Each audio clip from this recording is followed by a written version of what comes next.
Hello, dear students. I am Dr. Archana Bhatia, Associate Professor, Head of the Department in Commerce in DAV College, Faridabad. आइए आज short questions हम discuss करते हैं. Topic is index numbers.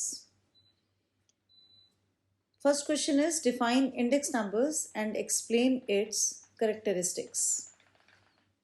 जब भी हमें define करने के लिए किसी क्वेश्चन में कहा जाता है तो always try to quote the name of a statistician. जैसे M. Blair ने कहा index numbers are specialized type of averages. Similarly आप quote कर सकते हैं as per the Croxton and Cowden, index numbers are devices for measuring differences in the magnitude of a group of related variables. Now the characteristics about index numbers. Index numbers are specialized types of averages.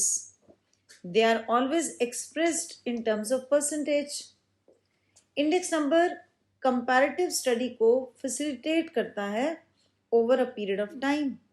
Index number के help से हम comparative study कर सकते हैं और index number is helpful to observe changes in a group of related variables. Now the question number second. Index numbers are economic barometers. Discuss. जब हम बात करते हैं economic barometers की तो ये जो definition है that index numbers are economic barometers, this was given by Simpson and Kafka. Index numbers are economic barometers को आप इस तरीके से भी समझ सकते हैं जैसे हम जब बॉडी का टेम्परेचर नापते हैं तो हम थर्मामीटर का इस्तेमाल करते हैं. उसी तरीके से अगर हम इकोनॉमी की सिचुएशन को स्टडी करना चाहते हैं या हम कहिए इकोनॉमी की पल्स को जज करना चाहते हैं तो इंडेक्स नंबर्स इस्तेमाल किए जाते हैं. इस करके इंडेक्स नंबर्स का in field of business economics बहुत ज़्यादा यूटिलिटी है. जैसे index number measures the pulse of economic situation of the country. Index number एक गाइड है for taking business policy decisions. Index number measure करता है बिहेवियर को और इंडेक्स नंबर बिजनेस वेरिएबल्स को स्टडी करने में भी एक इम्पॉर्टेंट रोल अदा करता है. इसीलिए नटशेल में जो सिम्पसन एंड काफ्का ने कहा है that index numbers are economic barometers. Now the question number third. Differentiate between last price index and purchase index. जब हम last price index की बात करते हैं which is capital P01 that is termed as sigma P1 Q0 divided by sigma P0 Q0 multiplied by 100. Similarly, purchase price index is termed as sigma P1 Q1 divided by sigma P0 Q1 multiplied by 100. Dear students, आपको यहाँ पे एक बात मैं और बता दूँ कि जब हम क्वांटिटी इंडेक्स निकालते हैं तो इसी फॉर्मूले के अंदर जहाँ P है वहाँ Q कर दीजिए, जहाँ Q है वहाँ पर P कर दीजिए तो आपके पास क्वांटिटी इंडेक्स आ जाता है. अब इनके डिफरेंस को अगर हम ध्यान से देखें तो लास्ट प्राइस इंडेक्स के अंदर जो quantity of the base year है दैट इज यूज्ड यानी Q0 यूज हुई है.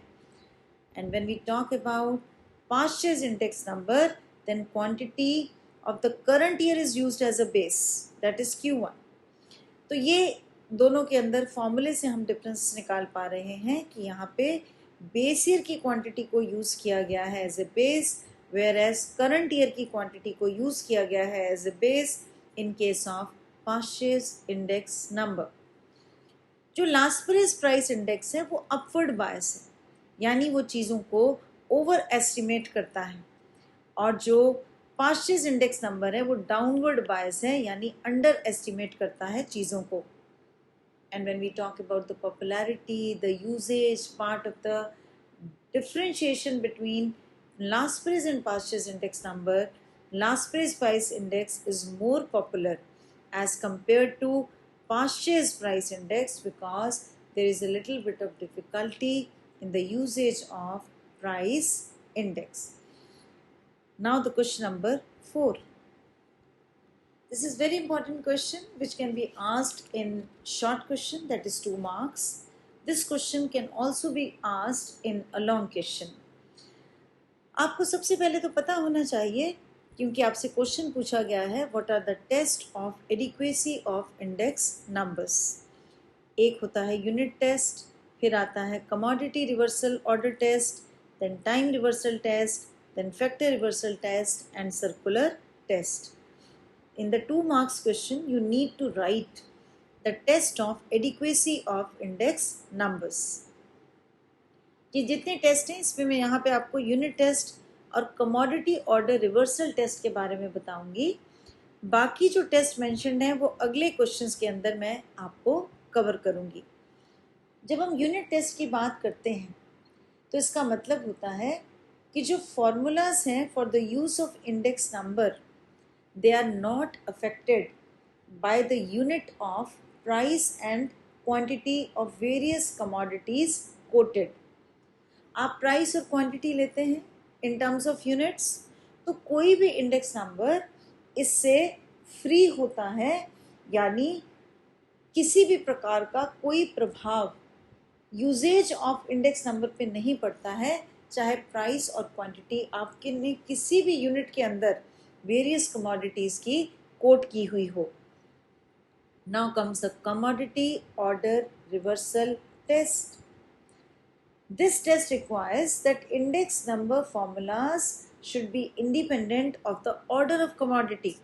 अगर हम ऑर्डर ऑफ कमोडिटी की बात करते हैं, मान लीजिए मेरे इंडेक्स नंबर में मैंने कमोडिटीज़ ली A B C D E, चाहे मैं इस ऑर्डर में कैलकुलेट करूं या मैं D और E कमोडिटी को ऊपर ले लूं, इससे कोई फ़र्क नहीं पड़ता. कमोडिटी के ऑर्डर को मैं रिवर्स कर दूं, किसी भी ऑर्डर में ले लूं, मेरा answer after applying any kind of index number needs to be same. Now the question number 5. अब मैं यहाँ पे सर्कुलर टेस्ट की आपके साथ बात कर रही हूँ. Circular test time reversal test का एक्सटेंशन है. सर्कुलर टेस्ट के अंदर देखिए, अगर मैं आपसे कहूँ कि ये 3 टाइम पीरियड्स मैंने लिए 0, 1, 2, तो याद रखने के लिए capital P01 multiplied by capital P12 multiplied by capital P20, it should be equal to 1. So time reversal test which was given by Westergaard and later Walsh is nothing but only extension of time reversal test. और जो time reversal test है, ये जो circular test है जिसको हम extension बोलते हैं टाइम रिवर्सल टेस्ट की, ये केवल सिंपल एग्रीगेटिव इंडेक्स नंबर ही इसको सेटिस्फाई करता है. आपके दिमाग में प्रश्न आ सकता है कि क्या फिशर इंडेक्स सर्कुलर टेस्ट को सेटिस्फाई करता है? फिशर इंडेक्स सर्कुलर टेस्ट को सेटिस्फाई नहीं करता. केवल एक ही इंडेक्स नंबर है जो सर्कुलर टेस्ट को सेटिस्फाई करता है, that is simple aggregative index only. इसका प्रूफ यहाँ पे मैंने लिखा हुआ है. Capital P01 is sigma P1 divided by sigma P0. And what about P12? Sigma P2 divided by sigma P1. And what is P20? Is sigma P0 divided by sigma P2. इन सबको जब आप multiply करते हैं dear students, तो ये आपस में cancel हो जाता है and it comes to be 1. So for writing about the circular test in a short question, that is 2 mark question, you need to remember the keywords Westergaard, Walsh, extension of time reversal test. 3 periods के अंदर आपने इसको कैसे coat करना है, 0, 1, 2, 0, 1, 1, 2, 2, 0, और केवल simple aggregative index number ही इसको सेटिस्फाई करता है. Now the question number 6. This is very important question, और इस क्वेश्चन को आप शॉर्ट क्वेश्चन में, लॉन्ग क्वेश्चन में पूछ सकते हैं, पूछा जा सकता है आपको, and you need to know how to answer. कि फिशर इंडेक्स को एक आइडियल इंडेक्स नंबर क्यों माना जाता है? जो फिशर इंडेक्स है वो एक फेमस स्टैटिस्टिशियन R.A. फिशर ने बताया। फिशर इंडेक्स को निम्नलिखित रीजन से हम एक आइडियल इंडेक्स नंबर, आदर्श निर्देशांक सूचांक मानते हैं, जिसमें सबसे पहली चीज़ है कि फिशर इंडेक्स का फॉर्मूला ऐसा फॉर्मूला है जिसमें प्राइस और क्वांटिटी बेस ईयर और करंट ईयर दोनों की शामिल है। इस फॉर्मूले को ध्यान से देखिए। Sigma P1Q0 divided by sigma P0Q0 multiplied by sigma P1Q1 divided by sigma P0Q1। तो पहला फॉर्मूला लास्प्रेस का है, दूसरा पास्चेस का है अंडर रूट, और 100 यहाँ पे बाहर आएगा क्योंकि अंडर रूट में अगर 200 है तो बाहर आ गया। अब इसमें देखिए price of current year, price of base year, quantity of base year, quantity of current year. तो इस फॉर्मूले में ये सब कुछ इंक्लूसिव है। सेकेंड पॉइंट, फिशर इंडेक्स लास्प्रेस और पास्चेस के ज्योमेट्रिक मीन के ऊपर आधारित है, बेस्ड है, और इंडेक्स नंबर्स की कंस्ट्रक्शन में जो 3 प्रकार की एवरेजेस होती हैं, दैट इज़ जो मैथमेटिकल एवरेजेस होती हैं, arithmetic mean, geometric mean and harmonic mean, इसमें ज्योमेट्रिक मीन को इंडेक्स नंबर्स की कंस्ट्रक्शन के लिए एक बेस्ट एवरेज माना गया है। Third point, Fisher index time reversal test को सेटिस्फाई करता है, जिसका सिंबॉलिकली हम जिसको लिख सकते हैं capital P01 multiplied by capital P10 is equal to 1। And last, this satisfies factor reversal test. जब हम फिशर इंडेक्स की बात करते हैं तो ये फैक्टर रिवर्सल टेस्ट को सेटिस्फाई करता है, which is price index multiplied by quantity index is equal to value index. Now the next question, that is question number 7. Distinguish between fixed base index and chain base index. एक suggestion है मेरी students को, जब भी आप statistics में theory लिखते हैं तो जहाँ जहाँ आप कोई फॉर्मूला, जहाँ जहाँ आप कोई एग्जाम्पल बता सकते हैं, उससे आपका थ्योरी में लिखा हुआ पोर्शन ज़्यादा स्ट्रेंथन होता है और आप ज़्यादा मार्क्स ले सकते हैं। तो इस क्वेश्चन को स्टार्ट करने के लिए सबसे पहले तो आपको फॉर्मूला ही दोनों का पता होना चाहिए। FBI का फॉर्मूला होता है price of current year divided by price of base year multiplied by 100। और जब हम चेन बेस इंडेक्स की बात करते हैं तो सबसे पहले हम LR निकालते हैं, which is current year price divided by previous year price multiplied by 100, और उसके बाद हम चेन बेस इंडेक्स निकालते हैं, which is LR of the current year multiplied by CBI of the previous year divided by 100।